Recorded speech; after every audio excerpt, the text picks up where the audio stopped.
Hello everyone, good morning, শুভ সকাল। সবাই কেমন আছো? আমি তো খুবই ভালো আছি। আর দেখতেই পাচ্ছ কত কুয়াশা রাস্তায়। আর এখন বাজে কটা জানো? ভোর 3:30। আর এই 3:30-র সময় আমি উঠে পড়েছি। আর দেখতেই পাচ্ছ এত কুয়াশায় ভরে গেছে। তো দেখো, আমি সকাল সকাল গুছিয়ে নিয়েছি, কাজকর্ম সেরে নিয়েছি। আর ওদিকে আমি তো আগের দিন অধিবাসের সম্পূর্ণ ভিডিও শেয়ার দিয়েছি, তো এটাও আজকে শেয়ার করছি। অধিবাসের পরের দিন যে নাম কীর্তনটা হয় সারাদিন, সেটাই আজকে শেয়ার করছি। তো ওদিকে নাম কীর্তন শুরু হয়ে গেছে। আর দেখো কত কুয়াশা, বুঝতেই পারছো কত কুয়াশা, কিছুই দেখা যাচ্ছে না রাস্তার দিকে। তো আমি স্নান করে গুছিয়ে এবার বার হব নিচে। তো দেখতেই পাচ্ছ আমার সব রেডি। সাজুগুজু অবশ্য করিনি, পরে সাজুগুজু করব, সবাই আসবে তখন। তো দেখো, সকাল সকাল যে সকালের নাম কীর্তনটা শুরু হয়, এই ফার্স্ট সকাল থেকে এখন বাজে 6টা। আর এই 6টা থেকে শুরু করলো, 6টা না 7টা বাজে। তো 7টা থেকে শুরু করলো, এবার সারাদিন হবে, তারপরের দিন শেষ হয়ে যাবে। তো এই প্রথম নাম কীর্তনটা শুরু হলো, আর তখনই আমি আমার ননদ মিলে চন্দন আর মালা দিচ্ছি। আর দেখতে পাচ্ছ এইভাবে সাজানো হয়েছে, এইভাবে প্রত্যেকবার সাজানো হয় এইরকমভাবেই। তো দেখো গুরুদেবও চলে এসছে, আর ওদিকে পুজো করছে। এদিকে আমরা দুইজনে, আমি আমার ননদ মিলে আর চন্দনটা দিয়ে দেবো আর মালা। আমি দিই না, আমার ননদই দেয়, কিন্তু আমি অন্য দলে দেব। তো দেখো আমার ননদ দিচ্ছে। তো এখানে সত্যি কথা, কীর্তনে না তেমন লোকজন হয় না। তো দেখি কেউই লোকজন আসে না, খুব কম। যখন ওই পালা কীর্তন হয় তখন একটু আসে, তাছাড়া খুবই কম আসে। এই যে হরে কৃষ্ণ গানটা যখন হয় তখন কেউই আসে না, আবার যখন পালা কীর্তন হয় তখন আসে। আর দেখো প্যান্ডেলটা ঠিক আমাদের এই সাইডটা করেছে, আমাদের রাস্তার দিকে প্যান্ডেলটা করেনি, কারণ বাড়ির দিকটা কেউই আসেনি,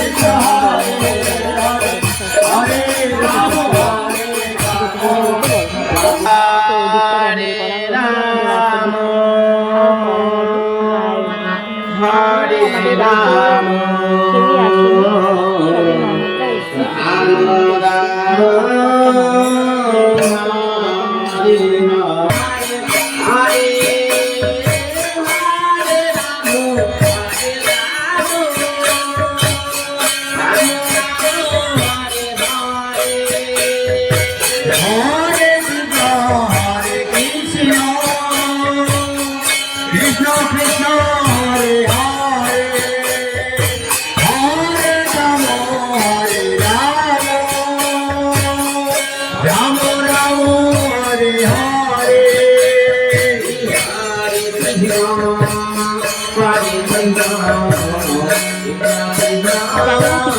আমার কথা শোনা যাচ্ছে কিনা।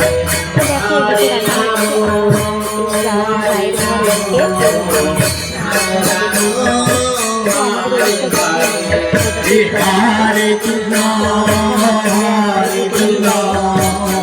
কৃষ্ণ কৃষ্ণ রাম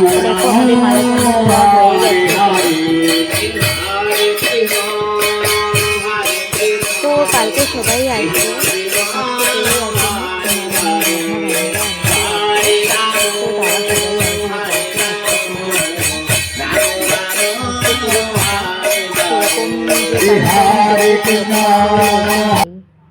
আর দেখো আমি গোপালের স্নান করিয়ে দিচ্ছি, আমি দিচ্ছি না, আমার ননদ দিল, আর আমাকে জামা পরিয়ে দিতে বললো, তাই জামাগুলো পরিয়ে দিলাম। আর দেখো 3টে গোপাল ননদের, আর একটা পাশের একজন দিয়ে গেল।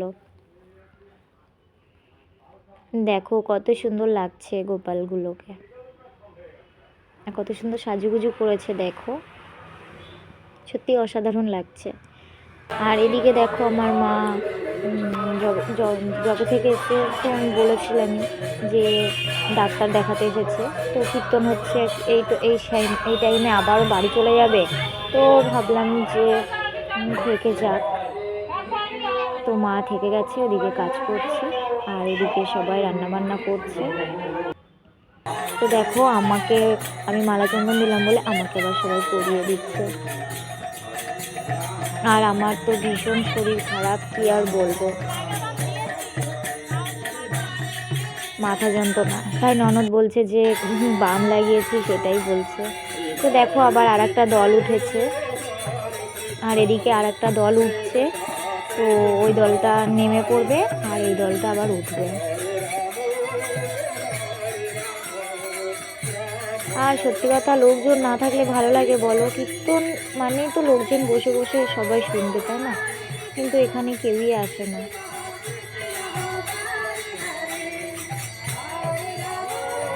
তো এই দলটা আবার উঠছে, তো ওই জন্য ওই দলটা আবার উঠে গেছে। আর সন্ধ্যা হয়ে গেছে, এখন সন্ধ্যা আরতি হচ্ছে। আমরা যেন আমার বাবার বাড়িতে অষ্টম প্রহর হতো, মানে বারোয়ারি তলায়। তো সেখানে আমরা খুব এনজয় করতাম, মানে যে প্রদীপ টদীপ জ্বালিয়ে ঘোরাতাম, খুব সুন্দর এনজয় করতাম ওখানে। আর দেখো এদিকে আমার মা ননদরা সবাই মিলে চিড়ে বাটছে, কারণ পরের দিন ভোগে লাগবে চিড়ে, তার জন্য সবাই মিলে চিড়ে বাটছে এখানে।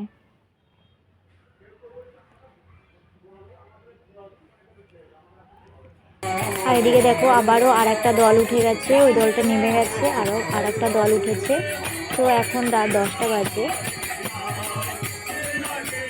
তো সারা রাত গান হবে, আমরা ঘুমিয়ে পড়বো, আর কি হবে।